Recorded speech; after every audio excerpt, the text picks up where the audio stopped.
My next guest was used also in worshiping the devil, participated in human sacrifice rituals and cannibalism.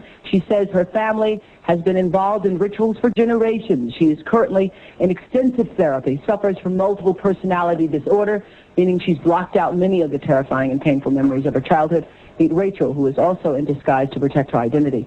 You come from generations of ritualistic abuse? Yes, my family has an extensive family tree, and they keep track of who's been involved and who hasn't been involved. And it's gone back to, like, 1700. And so you were...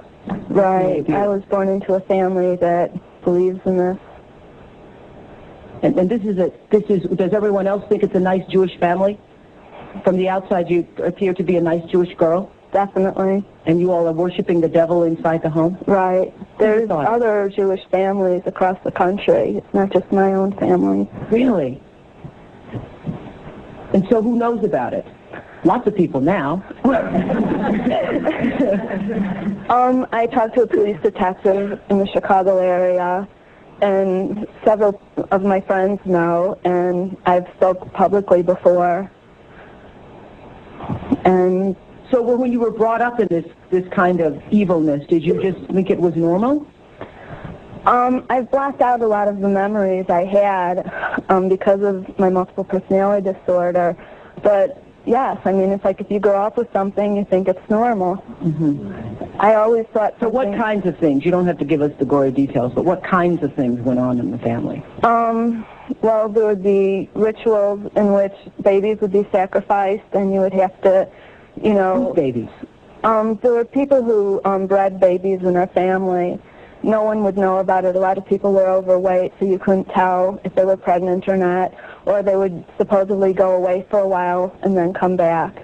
The other thing I want to point out, not all Jewish people sacrifice babies. I mean, no, it's not a very difficult thing. I just want to point that out. This is the first time I heard of any Jewish people sacrificing babies. But anyway, so you witnessed the sacrifice. Right. When I was very young, I was forced to participate in that, in which I had to sacrifice an infant. And the purpose of sacrifice is to what? Is to bring you what? What are you sacrificing for? For power. Uh-huh. Power. And so, were you ever used? Were you ever used yourself? I was molested. I was raped several times. Mm-hmm. And what's your mother doing? She's in all of this. What's her role in all of this? I'm not exactly what her role is. I haven't, recovered all of my memories, but her family was extremely involved. Mm-hmm. She brought me to it. Mm-hmm. Both of my parents brought me to it. And where is she now? She lives in the Chicago metropolitan area. She's on the Human Relations Commission of the town that she lives in, and she's an upstanding citizen. Nobody would suspect her. Were you raised with a sense of right and wrong, Rachel? Yes. I mean, it's like I had both. I mean, to the outside world, everything we did was proper and right, and then there were the nights that things changed, that things just got turned around. What was wrong was right, and what was right was wrong. That's what helps to create somebody to develop MPD. Mm-hmm. Multiple personality. Right. Now, in your family, did you all call it worshiping the devil? No, Rachel, I don't know. It was just evil, these things you did. Right. Well, I said it was evil, and they said it was good.